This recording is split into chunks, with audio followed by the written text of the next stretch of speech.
তারপর আমরা বাসা থেকে বের হয়ে গেছিলাম। এরপর আপু আমাদেরকে একটু ভিডিও করে দিচ্ছিল।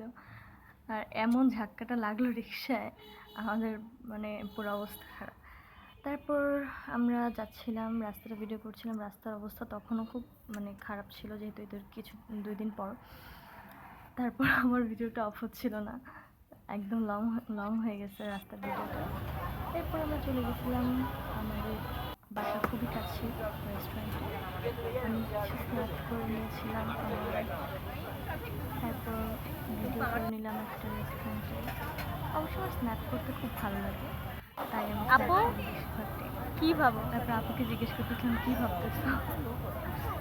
হ্যাঁ কি ভাবো? তারপর আমি আমার ছোটো বোন একটু স্ন্যাপ করতেছিলাম, ও কিছুই বলতেছে না। এরপর আমি স্ন্যাপ করলাম, আমার স্ন্যাপ করতে খুব ভালো লাগে। আমি তারপর আমাদের খাওয়া দাওয়া শেষ, আমি বের হয়ে গেছি। আমাকে কি ভূতের মতো লাগছিল বের হওয়ার পর। এরপর রাস্তায় প্রচুর জ্যাম ছিল, আমাদের কিছু ছবি আমি অ্যাড করে দিছি, ওখানে খুব সুন্দর সুন্দর ছবি তুলেছি আমরা।